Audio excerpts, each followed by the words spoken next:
All right, we're live a few minutes late because we were dealing with a little tech stuff. Normal.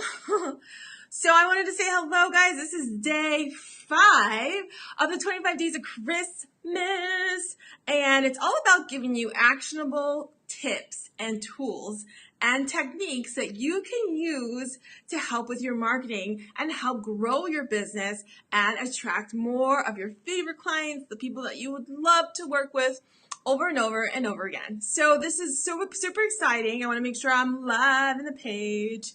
Let me do a refresh and get started. I got my Christmas hat on today, mainly because I need to wash my hair and do it. But yeah, it's all about your sales. And I'm in front of my whiteboard today for the 25 days of Christmas. I'm using Ecamm Live, so I want to make sure that is actually working. If you guys could hear me, see me, just drop me a hello in the comments, say hi. Let's see. It says we're live, so I'm going to begin. I think it just takes a few minutes to catch up. You know how that goes. I want to greet you. Thanks so much for being here. All this month, we're talking about your sales, your prospecting, your message, and how to really package that in these small little snackable bite-sized tips that you can take away in every single live that we do, okay? And so we're going live Monday through Thursday during the week, and on the weekends we have some cool graphics or inspiration or quotes and things to kind of keep you excited and keep you really going, because I know the holidays can get really hectic. Okay, so I think we're live, although I'm not seeing it on my business page. Where are we? I'm just going to keep going. All right, cool. We're just going to keep it moving, okay, guys? If you're joining me, say hello. Thanks for coming in here. Today's going to be a really fun one, and it's going to be a little shift in your mindset for sales, and I'm going to give you a framework to use. So you're actually going to be able to take this and actually use it for your connection calls, your discovery calls, and your sales conversations. You know, when you're on a discovery call and it's sounding like people could really benefit from the service you provide, as well as, you know, the programs or the packages that you provide, then it's time to step into that sales framework. And there's a structure for it. There really is a structure that works, that has taken my sales rate, my closing rate from it was really bad in the beginning. It was like I wasn't closing anyone in the beginning, but I used this framework, and it could take you up to it can go from a 10%. I think I probably was only closing less than 10% of my conversations, and now, you know, it's so much better, upwards of a 75% close rate, just from using this framework that I'm going to share with you. I just wanted to see that I was live because I didn't see it on the page, but I think we are good to go, guys, in case there's comments. Okay, we're good. Yay! Hi, everybody who's jumping on. I am good and ready to talk about sales. Okay, hey, Latrell. Hey, Ulu. What's going on? Okay, cool, guys. So if you guys are new to me, I'm Sheri Otto. Hi, nice to see you. And I am your client attraction girl, right? So I help you to double your leads and attract more clients within 30 days using a system to scale with ease and expand your reach. Yeah, so there's a system that I have developed, and I'm excited to share more with us later on. But a lot of these tips comes from that system that we're going to give you to generate and attract more clients. And today is all about your selling mindset. So yeah, so let's get started. I am, by the way, this particular framework will have notes with them.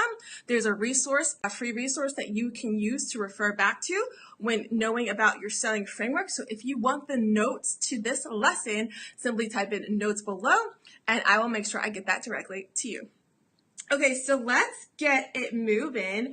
Number one is, I don't know, so if the word selling or sales kind of makes you cringe a little bit, or if you're feeling unsure of how to step into the process where you're about to give your offer, you're about to tell them, hey, you know, I'd like to invite you into this program, or I'd like to invite you to become a client of mine.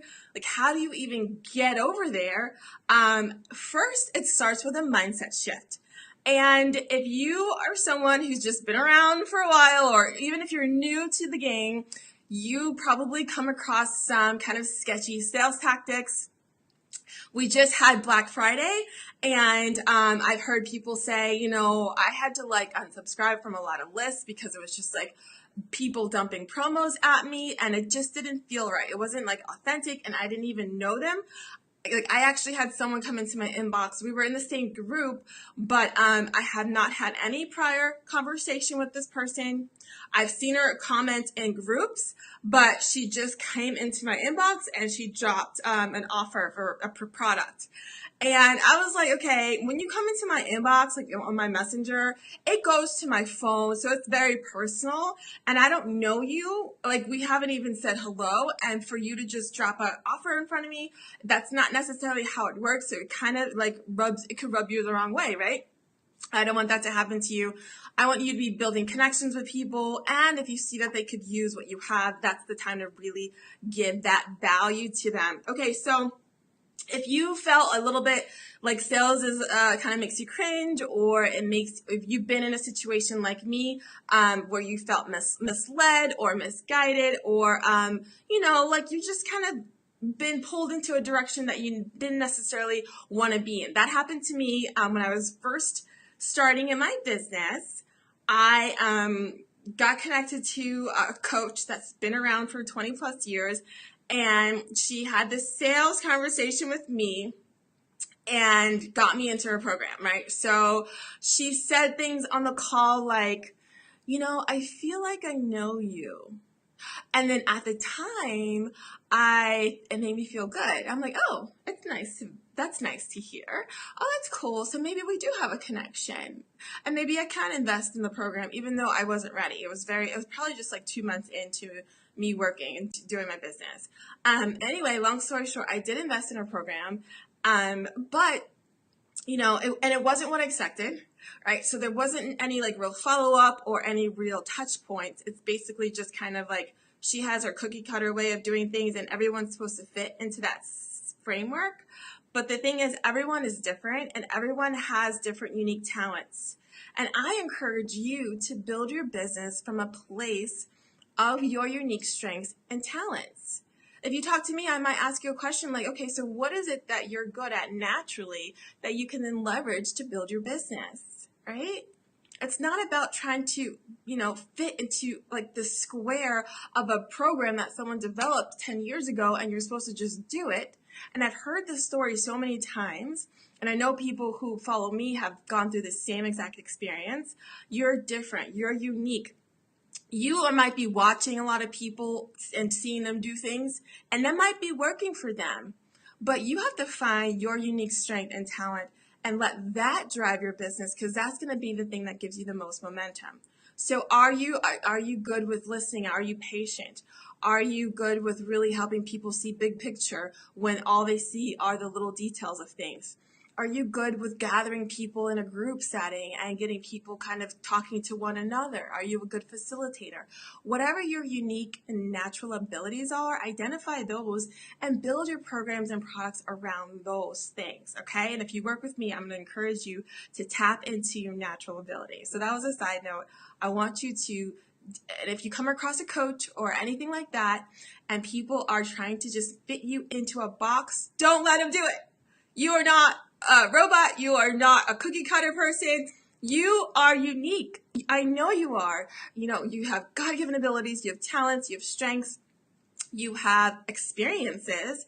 And you have connections. And all of these can be leveraged for your business. So make sure that you're tapping into that to grow your business. So what I wanted to share was, I told you a little bit about my story. When I did get into that high-end program, it was premature, right? It was pretty much premature. Let's see if there's any. Hey, Cece. Hey, Manny. Okay, guys. Cool. So it was premature that I got into this program. And I realized very quickly that you just jump on a call every week and she kind of just goes over her curriculum. And I was all about, I want to help people find clients. My first client attraction lead magnet was the highest selling lead magnet that I've had. And I had like a ton. And I was like, wait a minute, stop right there. I'm onto something, right? So if you guys have different topics like freebies and one of your freebies does way better than the other ones, stop right there. That's the market telling you that's what they want. So how can you take those natural abilities that we just talked about and combine them with what the market wants. You know, I think I got like, I don't know, 30 new subscribers in one afternoon or something based on the freebie titled How to Attract Clients in 1 Week or something it was, right? And so, so I was like, okay, I got into this high-end coach and I said, listen, I really want to dig in deep here. I want to learn here in the client attraction realm because I know my people are looking to attract and work with more ideal clients and I just want to stay in that zone, right? I need to focus. As marketers, I mean, guess how broad marketing is? I mean, there's social media marketing, there's influencer marketing, there's all this stuff. And if I try to compete with all this, I'm going to be lost at sea. So I'm going deep into client attraction. So if you work with me, I'm going to help you get clients. How can you go in deep? If you are in a space and it's very saturated in the market, find a niche to go deep in that people know you. And you can carve out a space in the marketplace for that, right? Does that make sense? Type a 1 in the comments if you're considering going deep inside of your niche to be the expert in that one thing, okay? Be the expert in that one thing and then couple your gifts and talents and strengths for that one thing. Okay, I keep going up. I want to make sure I'm staying to my framework here. Are there any questions? So Latrell types 1. Very good. Go deep. Like, so Latrell's on, she's a math coach, and her gifting and talents, she's very calming in her demeanor, and she absorbs information and well, right? So she can help her students and now teachers. She's kind of seeing how she has 2 different target markets, right? So as a math coach, you can help students who are, you know, high school, college students, but you can also help teachers, you know, elementary school teachers or teachers that still need help with math, and they can be 2 separate target audiences. But what she brings is a sense of calm and it's okay, and I'm going to help you through this, and you can trust me. So she has that going for her and just like capitalize on that, right? So what is it about you? People tell me all the time, I love your energy. I heard it yesterday. I heard it. Somebody commented today, I really love your energy. I'm like, okay, great. I have this energy thing I didn't know I had, but people say it. So if you like my energy, then we're going to be drawn to one another because of this energy, right? So CC says, yes, I have a niche in real life, but it's not translating into the online space. Okay. So that's where you consider like the people who are really drawn into your content or drawn into your business, CC, in the offline world, you know, maybe ask some questions about where do they hang out online? Are there Facebook groups that they frequent? You know, do they even go online? And if they do, are they subscribed to certain blogs? Are they checking? Are they on LinkedIn? You know, begin to see if the people that are really connected to you, see where they do go online, and then begin to position your authority content in those online spaces. Maybe go ahead and ask your previous clients or readers of your content or consumers or email subscribers, the people who are warm to you, ask them where do they go online to consume information and gather that data and then begin to position yourself there, those spaces. I hope that helps, okay? So Latrell says, Sheri knows my business so well. Okay, yes. So let's talk about sales in the conversation. Before, I've been given like little side lessons, but I want to give you an actionable framework that you can take away so that, you know, even if you just go and take this and use it, that makes me very happy. I'm very happy to just share this information during this 25-day series. And let me make sure I got everything. Yes. Cool. Boy, I'm doing so good. Okay. All right. So when you're talking about sales, there are 2 ways to think about it. And honestly, 10 times out of 10, you're going to use these bookends. You're going to use this framework. And in however you sort of use your own words to it, that's what you'll put your own beautiful spin on it. But really, when it comes down to when you have a hot lead on the call, right? So before I even get to the call, Angela mentioned, she's like, Sheri, well, how do I even get them to the call? How do I even invite them to have a potential sales conversation? And I said, well, Angela, how did I invite you to have a conversation? So, right? And so basically, Angela was in a group that I was in. She posted something. I was like, oh, snap, I have the same story. And I just told her. And I said, by the way, Angela, I just shared my story in a Facebook Live. Here's the link. Check it out. Like, I'm not linking to my sales page or anything. I'm not linking to I'm not even linking to a freebie at all. I'm linking to a video that talks about the same story that she just wrote in a post. So I'm identifying connections that I could potentially have with people. And then, so she goes in and she checks it out. And she's like, oh my gosh, let's connect. And then she goes in, and I still haven't even invited her yet. I mean, we're talking a little bit in Messenger. And then I said, you know what? I feel like I can give you some direction. Why don't we hop on a 15 or 20 minute call and I can point you in the right direction, right? So that's kind of how you can do it, guys.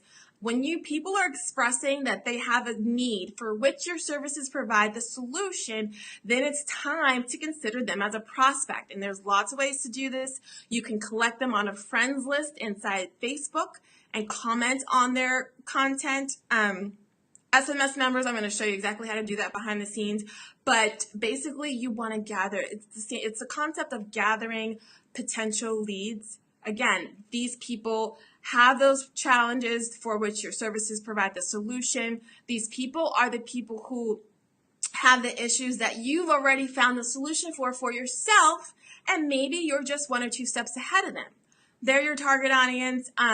People who watch your videos. People who open your emails, check your email analytics. Those are your target audience. Those are your leads. I'm going to teach another lesson all about that, I think day 11 or something. But to get people on the call, you want warm people who have identified that they are in the mode of wanting help. And you can ask something to sort of qualify them. You don't want them to get on a call. You don't just want everybody on the call. I don't want you to waste your time. Don't just jump on the call with everybody. Make sure, one, that they have some challenges that you can help them with, obviously. And number 2, gauge it. If they are, right, so on the scale of 1 to 10, how ready are they to change the situation? If 1 is like, yeah, they're just looking and they're not ready to actually take an action, then just wait. Put them in a friends list and comment on their content. That's it. Invite them to your group. That's it. Now, if you're asking them and you're having a conversation and they seem like the issue is urgent, more urgent, or they're more inclined to take action, and you ask questions to help them do that, then invite them on the call, and then you guys see if you're a good fit. If you are, great. We'll talk about this framework really quick. If you're not, don't get them on the call with you. I used to do that. My biggest mistake. So, yes. Okay. Any other questions on that before I keep going?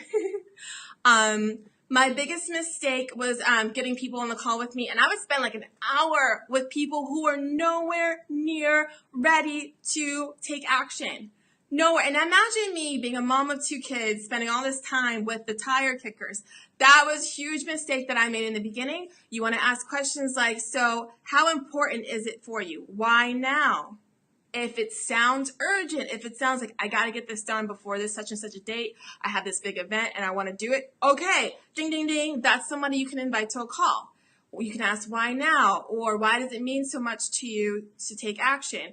How interested are you to really move forward in that process of transformation? Can you ask a qualifying question to see how ready are they to get and move and change? And if they're more ready, yes, invite them to a call, and then we're going to do a framework really quick. I don't want this to be too long of a live. Oh, man, 18 minutes already? Oh my gosh, I feel like it's only been 5 minutes. It's been 18 minutes. Okay, really quick. I'm going to do this framework, and if you want to go deep with this and you want more hand-holding with this framework, literally scripts that you're going to say based on what I call your bag of tricks. Now, these are like, you're not tricking people. Everybody has their own magic. And one of my pieces of magic is messaging, which I call the UPS, but you have your own. So you're going to use your bag of tricks with this framework, and basically it's going to be a start to finish. So some of you might have heard me refer to this as pain island to pleasure island. Basically, it's sad face to happy face. This is how the sales conversation is going to go. You're going to need to know where they are and where they want to go. Point blank, That's every sales conversation. That doesn't change. You can Google it. You can ask the greats, the gurus. You're going to go from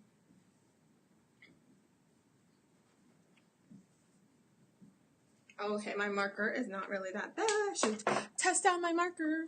Let's see if I can do this one.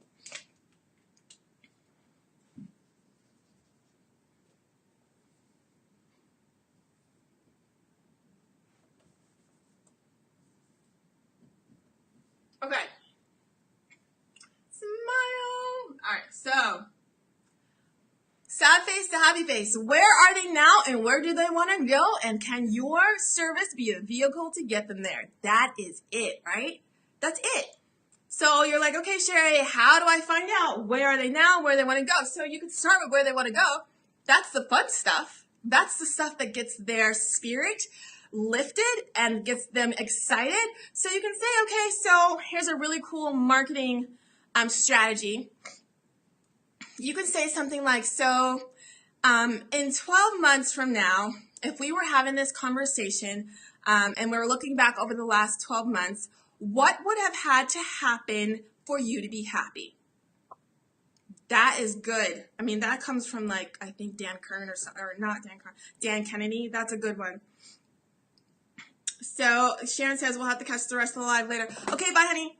So what would have had to happen for you to be happy if we're looking at this, if we're having this conversation 12 months from now? Or simply, where do you see your business in 6 or 12 months? Where do you want to go? However you want to ask that, where do you want to go? And then identify where they are now. So if they say, I want to be at, I don't know, $12,000 a month, $5,000 a month, whatever it is, okay, so you put the number here. And then you say, okay, what are we doing here? So money's down and you want money up, okay?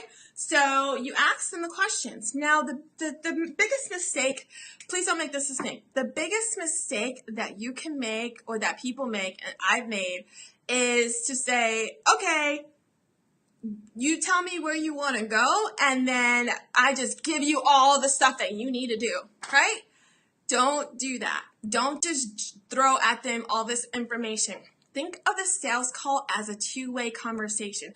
It's called the collaborative close. You guys you're closing together.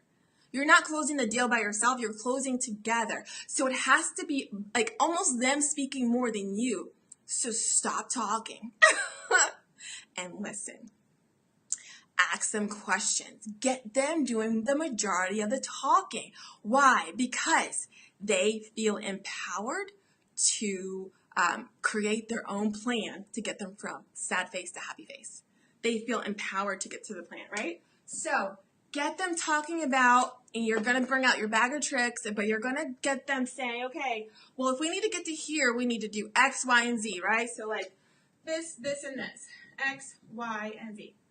So basically, you're going to go over a plan with them. That's all you're going to do on the call. You're going to go over a plan with them. You're going to ask them questions and help them think that they're crafting their own plan. So you ask questions in that sense, and you say, okay, well, if we got to get to this revenue, or we have to get to this, or Charles, a math coach, we have to get to, this level of knowledge in math, or we have to get to, oh no, sorry, I lost you guys. We got to move over here. We want to break it down, and you help them and say, okay, well, if we need to get to the first step, how do you think we can get there? And let them tell you. Okay, and you might give them some prompts. So if you have some techniques that they can help, you can say, well, do you think that this would work for you? And then you get them to the next level. Basically, this entire sales conversation, are you co-creating a plan to get them from sad face to happy face? And then at the end, when you give your high-pressured pitch, which really is not, that's just a joke, you basically say something like, okay, does that sound like a good plan to you? You just did this plan. Does that sound really good to you? And they said, that sounds amazing. Why? Because they actually had the biggest part in creating the plan. And then you say, okay, well, do you want help with that? Do you want to do it? That's it. They are so excited because they've actually created this plan. You nudged them using some tools that you have, and you got them to the end of that plan, and now it's like they've got this fantastic plan. They want to go to the next step and do it. And the next thing you say is something like, would you like help with implementing this awesome plan? Or how can I, do you want me to support you through this and I can help you do this? That's how you do the sales conversation. There's ways to use your language, but that's basically the bones of it. That is the framework of your sales call. It's not a sleazy, pushy thing. It's actually not you throwing information at them so they feel overwhelmed and on the defensive. Don't throw information at them.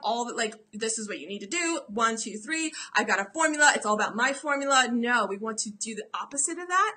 We want to make sure that it's such a two-way conversation on this collaborative close. Does that make sense, guys? So Latrell says, closing together. You close together, yes. Do you want help with that? Do you want help implementing that? Yes. And I'll have lots of scripts and we can go deeper in this, but this is a great lesson for you guys to understand when you're getting on that discovery call that becomes a sales call, or if it's definitely a sales call, come up with a plan together based on what you have, pull it out. I have my messaging. So I would say, do you think you need a stronger message to cut through the noise? What do you think they're going to say? No, my message is, if they're on the call with me needing help, they're probably going to say yes. And I'll say, well, I've got this cool thing, my bag of tricks. I pull it out, right? I got this cool thing to get us here. Okay, so what's the next step? And I might say, well, do you think, and if you want to get more money at the end of the 12 months, do you think you probably need to create better offers?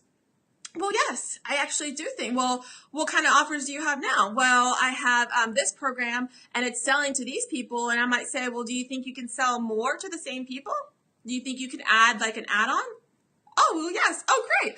Okay, so we got to that next level. And then the level after that, well, what about people who come to your website but they don't buy? They actually went to the landing page but they don't even buy. Do you think you can send a follow-up email to people who checked out your website, even your checkout page, and didn't buy?